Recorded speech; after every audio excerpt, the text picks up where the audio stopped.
अब अगले क्वेश्चंस को फिर एग्जाम्पल को देखें। चलिए अगले एग्जाम्पल लेते हैं। एग्जाम्पल मान लीजिए आपके पास दिया हुआ हो cos x integration from 0 to π/2 cos x dx by 1 plus sin x whole square. तब देखो हमको इंटीग्रेशन निकालना मेन काम है, तो किस तरह से इंटीग्रेशन निकालेंगे वो हम अपने कौन सा मेथड अप्लाई करेंगे, किस फॉर्मूला किस फॉर्म को अप्लाई करेंगे वो अपना काम है, वो पहले जो दिया हुआ उसे काम कर लेंगे। जैसे इसको हम करेंगे क्या, रिप्लेसमेंट सब्स्टिट्यूशन मेथड से काम करेंगे।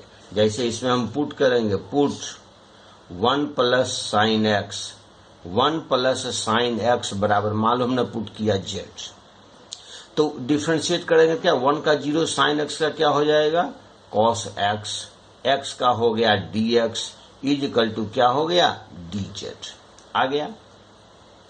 अब तो ये जो इंटीग्रेंड आपके पास दिया हुआ इसको तो आप z के फॉर्म में बदल लिए। z फॉर्म में क्या लिखाएगा, देखो cos x dx के बोले z के फॉर्म में आ गया dz बाय इतना बराबर z माने हैं तो z का स्क्वायर यानी इंटीग्रेंड आपके किस फॉर्म में बदल गए, z के फॉर्म में। आपने यहाँ तो x के फॉर्म में वेरिएबल यहाँ x है, x का वेरिएबल दिया हुआ वैल्यू कहाँ से 0 से लेकर π/2 तक, तो x का वैल्यू दिया हुआ है ना, 0 से लेकर π/2 तक चेंज करता है वैल्यू। आपने तो इसको z के फॉर्म में बदल दिया, तो अब x को क्या इसका जो वेरिएबल है उसको भी z के फॉर्म में बदल सकते हैं, पहला तरीका। तो आप यहाँ पर लिखिए व्हेन x बराबर, लिखिए व्हेन है ना x बराबर 0, जब x 0 होगा तो z क्या होगा, तो यहाँ पर पुट करेंगे 1 प्लस साइन 0 बराबर z, यानी कि z बराबर क्या हो गया 1। तो जब x 0 था तो z कितने हो जाएंगे 1 हो जाएगा। अब दूसरी अवस्था में आइए, व्हेन x बराबर लिखना है यहाँ, व्हेन x बराबर π/2, जब x बराबर π/2 क्या लिखेंगे 1 प्लस साइन π/2 लिख दिया इज इक्वल टू क्या z। अब देखो 1 तो 1 हो गया प्लस साइन π/2 का वैल्यू 1 यानी कि z बराबर क्या हो गया 2, यानी x का वैल्यू π/2 तो z का वैल्यू हो गया 2। अब इसको आप इंटीग्रेट कीजिए, समझ रहे हैं ना। ये रिप्लेसमेंट मेथड को हम लोग यूज कर सकते हैं। ये दूसरे तरीके भी और भी हैं, जैसे आप इंटीग्रेशन नॉर्मली पहले आप निकाल लीजिए और बाद में उसको z को फिर x बना लेंगे और फिर x के वैल्यू को पुट करेंगे, है ना, वैसा भी काम कर सकते हैं। इसका उल्टा प्रोसेस भी अप्लाई कर सकते हैं आप। इसको रिप्लेसमेंट मेथड ज्यादा बेटर होता है, क्योंकि आप उसमें क्या जिस वे में निकाल रहे हैं उसमें ज्यादा आसानी से निकल जाता है। जैसे 1/z² का इंटीग्रेशन कितने आपके हो जाएंगे -1/z हो जाएंगे आपके z² का इंटीग्रेशन, समझ गए -1/z। अब इसके वैल्यू कहां से कहां तक है मेरे पास, वैल्यू 1 से लेकर के 2 तक, तो माइनस तो बाहर निकल गया, आपके पास वैल्यू आ गए 1/z 1 से 2 तक, समझ गया। अब वैल्यू पुट कीजिए, -1 पुट करेंगे तो 1/2, -1 पुट करेंगे तो 1/1, मेरे पास वैल्यू हो जाएंगे -हाफ, मेरे पास वैल्यू कितने हो जाएंगे +half. This is your value.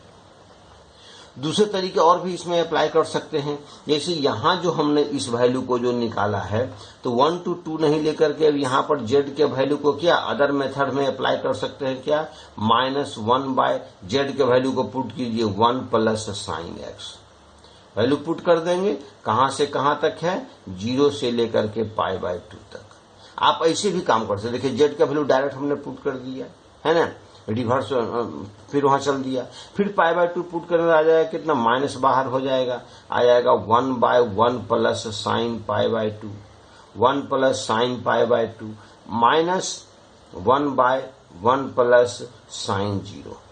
आप ऐसे भी काम कर सकते हैं, माइनस यहां से कितना हो जाएगा 1/1 प्लस 1 -1/1 प्लस 0, ये मेरे वैल्यू माइनस है क्या 1/2 -1, दैट इज 1/2। आप इस प्रकार से भी काम कर सकते हैं, यह भी तरीका अप्लाई कर सकते हैं, कोई दिक्कत की बात नहीं है, लेकिन मोस्टली हम यही तरीका अप्लाई करते हैं। ये तरीका तो ऐसे चल दिया, लेकिन ज़्यादातर यही क्या रिप्लेसमेंट मेथड उपयोग करते हैं, रिप्लेसमेंट मेथड अप्लाई करके काम कर लेते हैं। जैसे देखिए एग्जाम्पल एक है ना, integration from 0 to 1 under root 1 minus x by 1 plus x dx। तब पहले इसको इंटीग्रेशन निकालिए। कैसे इंटीग्रेशन निकालते हैं, तो ऐसी अवस्था के लिए फॉर्म हम ऑलरेडी पहले बता चुके हैं। क्या पुट करेंगे हम फॉर्म में, पुट x बराबर क्या पुट करते हैं, cos 2 theta.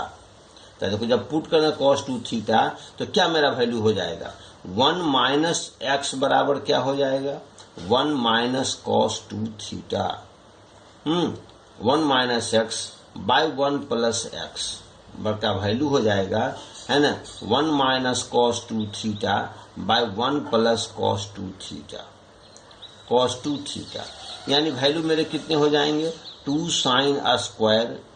sin square theta by 2 cos square theta, और 2 से 2 कैंसिल, यानी मेरे पास वैल्यू बचेंगे क्या, 10 स्क्वायर थीटा, 10 स्क्वायर थीटा। इसका तो रूट है, तो रूट आप हम मालूम कर लीजिए, रूट मालूम कर ले, इसे ध्यान रखिएगा, इसको इस पर बहुत सारे टिपिकल क्वेश्चंस मिलेंगे। दैट इज मेरे वैल्यू क्या आ जाएंगे, 10 थीटा। यानी इतने के वैल्यू आप 10 थीटा लिखेंगे। x बराबर तो आपने क्या लिखा है, x बराबर लिखा है cos 2 थीटा। तो इसको डिफ्रेंशिएट करेंगे, dx वैल्यू निकाल दे, dx बराबर हो जाएगा माइनस, है ना, sin 2 थीटा, और 2 थीटा का होता है 2d थीटा। लिख लिया। तब इसके वैल्यू को आप क्या कीजिए, पुट कीजिए। अब लेकिन सभी देखो, यह भी थीटा के टर्म में ट्रांसफर हो गया, यह भी थीटा के टर्म में ट्रांसफर हो गया थीटा टर्म में ट्रांसफर, यह भी आ गया थीटा टर्म में आ गया। लेकिन यह 0 और 1 जो वैल्यू दिया हो तो x का वैल्यू दिया हुआ है, तो इसको x के रूप में, x को क्या, इसको वैल्यू को थीटा के रूप में ट्रांसफर कीजिए। तो आप यहां से लिखिए when x बराबर क्या, 0, when x बराबर 0, x का वैल्यू 0, तो 0 बराबर क्या, cos 2 थीटा, cos 2 थीटा बराबर क्या हो गया, 0। बात समझ गए, cos 2 थीटा बराबर 0। जब cos 2 थीटा बराबर 0, इसीलिए 2 थीटा बराबर क्या हो जाएगा, cos 2 थीटा बराबर 2 थीटा बराबर क्या हो जाएगा, 2 थीटा बराबर पाई बाय 2, क्योंकि 90 डिग्री पर क्या होता है, मिनिमम 90 डिग्री पर cos 0 हो जाता है, इसीलिए थीटा बराबर क्या हो जाएगा, पाई बाय 4। अब देखिए जब ये 0 था तो थीटा हो जाएगा पाई बाय 4। उसी प्रकार से फिर लिखेंगे अपर लिमिट में क्या लिखेंगे, व्हेन x बराबर 1, x बराबर 1 हो जाएगा तो यहां से लिखिए 1 बराबर cos 2 थीटा। तक 1 और cos 2 थीटा, तो 1 cos का वैल्यू 1 कहाँ होता है, 0 डिग्री पर, देयरफॉर 2 थीटा बराबर 0, देयरफॉर थीटा बराबर क्या हो गया, 0। समझ गए, इस बार थीटा बराबर 0। तो इसका जो लिमिटिंग वैल्यू जो अब चेंज कर जाएगा वो कहां से कहां तक पहुंच जाएगा, जब x 0 था तो वैल्यू हो गया पाई बाय 4, और जब 1 था तो हो गया 0। इतना का वैल्यू आपने लिखा है क्या, 10 थीटा, क्या लिखा है, 10 थीटा। और dx का वैल्यू आपने लिखा है माइनस, है ना, 2 sin 2 theta, sin 2 theta d theta आपने लिखा। इसको वैल्यू को चेंज के देखो, -2 कॉमन बाहर आ जाएगा, -2 बाहर आ जाएगा, लिखाएगा पाई बाय 4, है ना, 0। देखो sine theta by cos theta कीजिए, sine theta by cos theta. अब इसका इंटीग्रेशन निकालना मेरा अपना काम है। साइन 2 थीटा का वैल्यू हो जाएगा 2 sine theta into cos theta, 2 sine theta into cos theta d theta. Cos से कॉस मेरा कट गया, 2 फिर बाहर निकल गया, तो -4 integration from pi by 4 to 0। Sine sine हो कितने हो जाएंगे, या 2 ही रखेंगे तो 2 बाहर रखिए, तो यह हो जाएगा 2 साइन स्क्वायर थीटा, क्या होगा 2 sine square theta d theta. अब फिर देखो साइन स्क्वायर का टर्म आ गया, तो साइन स्क्वायर के टर्म को क्या लिखेंगे, है ना, मल्टीपल एंगल में ट्रांसफर करेंगे, पाई बाय 4 क्या होता है, पाई बाय 4 से मेरा वैल्यू चला जाएगा 0 तक। तो 2 साइन स्क्वायर थीटा बराबर होता है 1 minus cos 2 theta, 1 minus cos 2 theta into D theta. अब इसको इंटीग्रेशन निकाल लीजिए, तो -2 तो मेरा बाहर हो गया, 1 का हो गया 1 यानी डी थीटा का हो गया थीटा, और कॉस 2 थीटा का हो जाएगा क्या, sine 2 theta, sine 2 theta. Theta के कोएफिशिएंट से 2 से डिवाइड हो जाएगा। यह कहां से कहां तक वैल्यू हो जाएंगे मेरे, पाई बाय 4 से लेकर के पाई बाय 4 से 0 के बीच हो जाएगा। अब वैल्यू को पहले अपर लिमिट हम पुट करते हैं, तो पहले अपर लिमिट पुट करेंगे 2 इंटू 0 यानी 0 माइनस साइन 0 बाय 2 एक टर्म हो गया, माइनस पाई बाय 4 हो गया, माइनस पाई बाय 4 हो गया, माइनस साइन है ना 2 into pi by 4, 2 into pi by 4 by 2 मेरा होता है -2 इंटू साइन 0 तो 0 हो गया, साइन 0 बराबर 0 यानी ये मेरा वैल्यू हो गया 0, माइनस ये मेरा हो जाएगा पाई बाय 4 माइनस साइन 2 से 2 साइन पाई बाय 2 हो गया, साइन पाई बाय 2 का वैल्यू 1 यानी कि 1/2। देखो अभी 2 से मल्टीप्लाई कर दे, माइनस माइनस प्लस यानी हो जाएगा 2 इंटू पाई बाय 4 माइनस 1/2। समझ रहे इस बात को। मेरे पास वैल्यू कितने हो गए, 2 इंटू है ना, 2 इंटू मेरे पास कितने हो गए, 2 इंटू पाई बाय 4, इसे मल्टीप्लाई करेंगे मेरे पास वैल्यू हो जाएगा pi by 2 minus 1, pi by 2 minus 1, this is your value. समझ गई। ये रिप्लेसमेंट मेथड को किस प्रकार से हम लोग यूज करते हैं। अदर तरीका जैसे देखिए एग्जांपल और भी आप लीजिए इसमें, जैसे इंटीग्रेशन फ्रॉम 1/3 से लेकर के 1 तक वैल्यू है आपको x minus x cube whole to the power 1/3 divided by x to the power 4 dx। तो देखो किस प्रकार से इसको हम इवेल्युएट करते हैं, ये मेरा मेन चीज है। यहां से देखो किस तरह से काम करते हैं, ये इवेल्युएशन करना मेन चीज है कि कैसे इसको हम इंटीग्रेट करते हैं। क्या देखो इस इंटीग्रेशन में इसको पहले मैनिपुलेशन करते हैं, इसको मैनिपुलेट करके इसको हम सजाते हैं।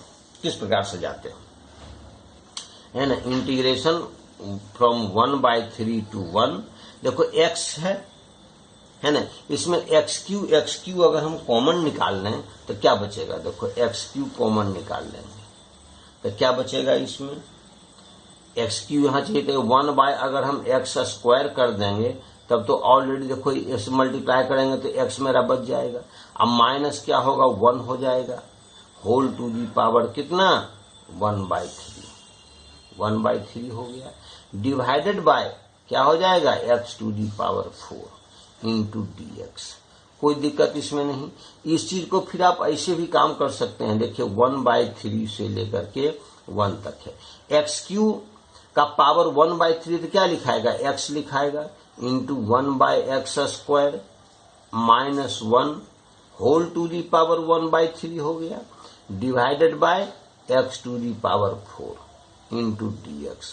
अब देखो ex तो x कैंसिल हो गया, तो मेरे पास बचे कितने, मेरे पास बच गए 1/3 से लेकर के 1 तक मेरे पास बच गया 1/x स्क्वायर है ना माइनस 1 इंटू dx है ना whole to the power 1/3 divided by x cube. अब देखो किस चीज को हमको वैल्यू पुट करना है, ऊपर का जो टर्म है इसको अगर हम t मान लें, लेट 1/x स्क्वायर माइनस 1 बराबर अगर हम z मान लें, इसको z मान लें तो देखो 1/x स्क्वायर का क्या होता है डिफरेंशिएशन, पावर जाता है -2 ऊपर हो गया यानी कितना होगा -2 नीचे चला जाएगा, -2/x क्यू इंटू dx बराबर हो गया dz हो गया, यानी कि dx बाय एक्स क्यू बराबर -1/2 dz। ये मेरे पास वैल्यू निकल गया। समझ गए इस बात को। अब देखो dx बाय एक्स क्यू इसका एक वैल्यू निकल गया, क्या निकल गया z के टर्म में आ गया, हमने इसको z माना है तो यह तो 1/3 to 1 का वैल्यू x का वैल्यू है, हमको इस वैल्यू को किसमें z में कन्वर्ट करना है। तब आप लिखिए व्हेन x बराबर 1/3, लिखिए व्हेन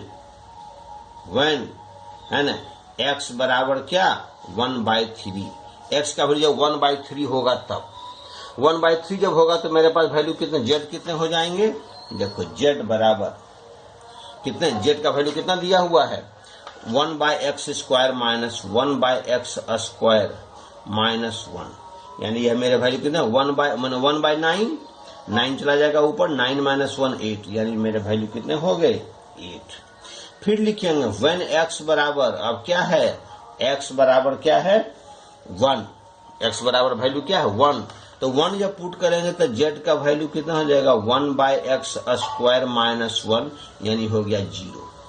यानी वैल्यू कितने मेरे पहुंच गए, यानी इंटीग्रेशन मेरे पास वैल्यू कितने होगा, इंटीग्रेशन मेरे पास कितना हो गया, यहां से देखिए इसका वैल्यू है z, यानी होगा z to the power 1/3, z to the power 1/3 into dz, लेकिन z वैल्यू -1/2, तो -1/2 बाहर हो गया। और इंटीग्रेशन कहां से कहां तक है 8 से लेकर के 0 तक, 8 से लेकर 0 तक। अब इसके वैल्यू को इवैल्यूएट कर दीजिए, -1/2 इंटू है ना z to the power 4/3, z 4/3/4/3 है ना, कहां से 8 से लेकर के 0 तक। अब 3/4 आ गया बाहर, यानी हो जाएगा -3/8 क्या हो जाएगा मेरा है ना, यहाँ से z टू दी पावर 4/3 है ना 8 से लेकर के 0 तक। तो देखिए मेरे पास वैल्यू हो जाएगा -3/8। अब इसके वैल्यू को पुट करके मेरा सॉल्यूशन निकालना है और कोई दिक्कत नहीं, बात नहीं है। तो 0 हो गया, -8 टू दी पावर 4/3 कितने होंगे, यह आप अपने से समझिए कितने वैल्यू निकलेंगे। तो 2 टू दी पावर 3, 2 टू 3 को 3 से हम मल्टीप्लाई कर देंगे तो 3 कैंसिल हो जाएगा, या लिखिए -3/8 तो 0 माइनस, यहाँ पर मेरे पास वैल्यू कितना होगा -2 का cube whole to the power 4/3, तो ये से देखो 3 से 3 कैंसिल, तो 2 टू दी पावर 4 यानी कि 16, 4 यानी कि 16, मेरे पास वैल्यू हो जाएगा -3/8 इंटू -16, ये हो जाएगा कितना 2, यानी मेरे पास वैल्यू हो जाएगा +6। दिस इज योर आंसर, है ना। इस प्रकार से आप इसकी वैल्यू को क्या कर सकते हैं, इवेल्युएट कर सकते हैं कि कैसे कैसे हम इवेल्यूशन कर रहे हैं। अब यहाँ देखिए अदर एग्जाम्पल्स को भी आप देखिए, है ना। इसी तरह से आपको ढेर सारे एग्जाम्पल मिलेंगे, इसको आप अपने से भी सॉल्व करके देखिए। डिफरेंट प्रॉब्लम्स आपके पास दिए हुए हैं, है ना। जैसे एग्जाम्पल और भी हम यहाँ से काम करते हैं, देखिए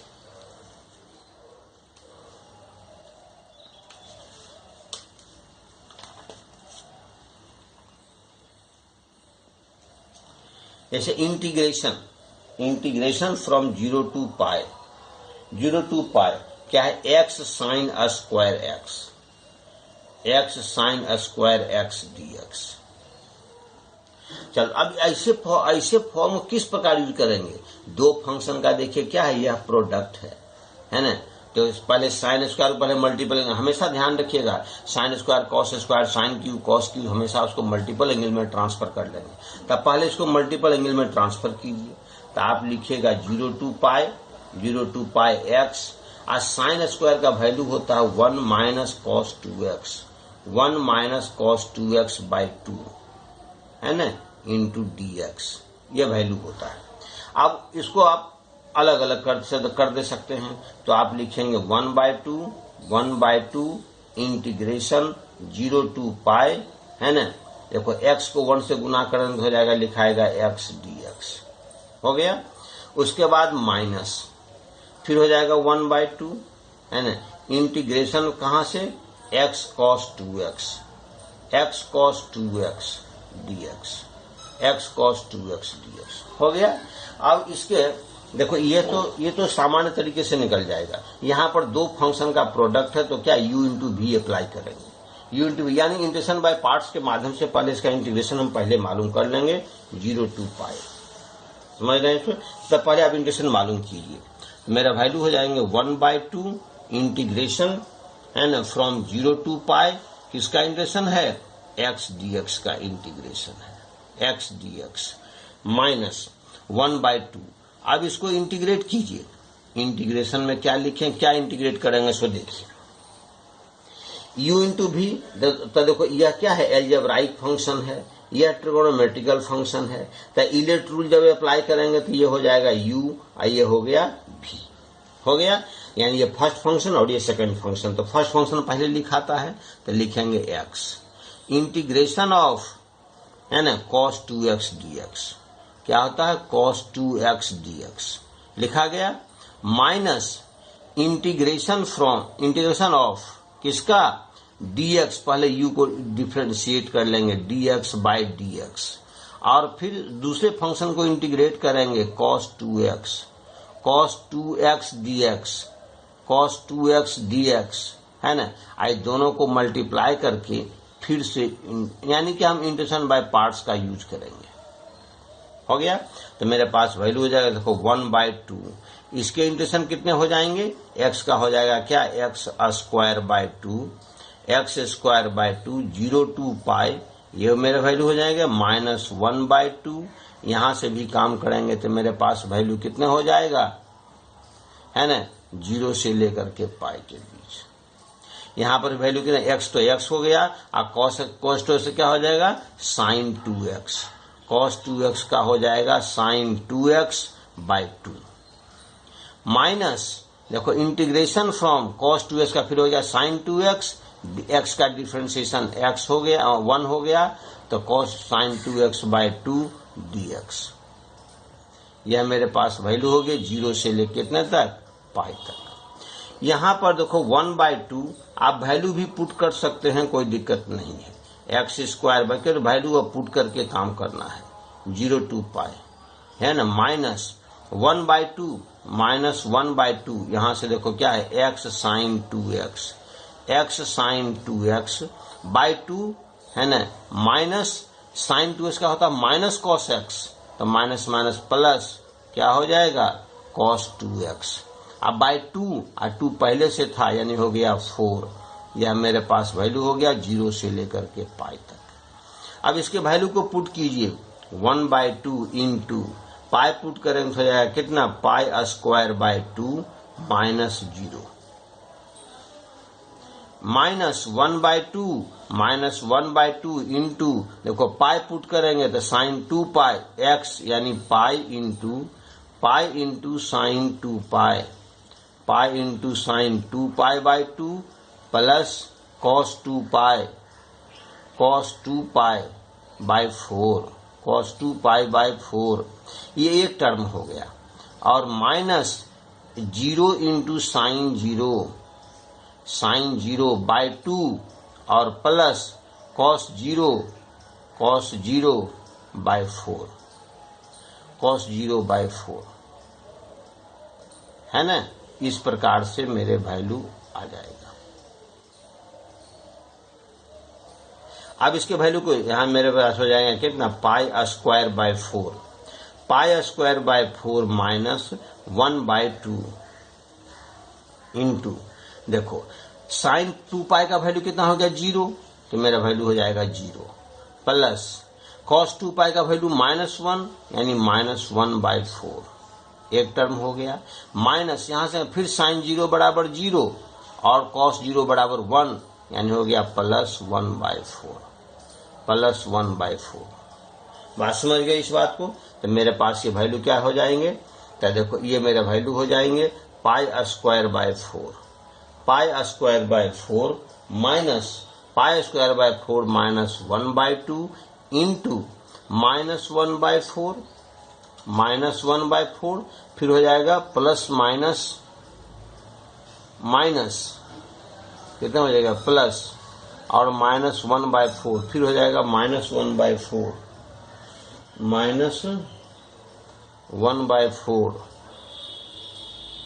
यहां से काम करते माइनस, ये टर्म माइनस है ना, -1 माइनस cos 2x तो cos 2x आ जाएगा यहाँ से minus x cos 2x, x u हो गया, x sin 2x by 2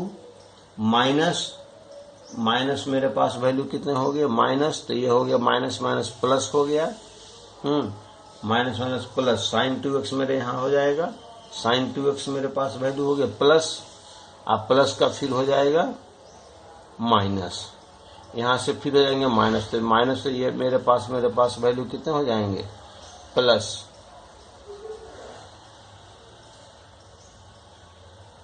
sign का मेरे पास वैल्यू कितने होंगे प्लस वैल्यू हो जाएंगे, यानी सभी मेरे ये वैल्यू माइनस में कन्वर्ट, ये माइनस हो जाएगा, ये भी माइनस हो गया, तो ये वैल्यू मेरे पास कितने हैं प्लस करेंगे तो ये -1/2 और माइनस, यहाँ पर प्लस माइनस का मिस्टेक हो रहा है, तो देखिए दोनों कैंसिल हो जाना चाहिए, ये प्लस है और ये माइनस है,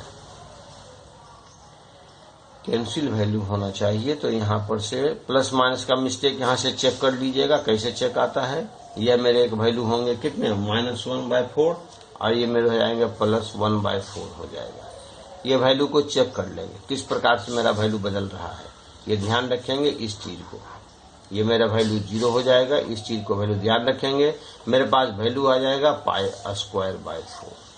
π²/4, ध्यान रखेंगे कहाँ से मेरा वैल्यू बदल रहा है।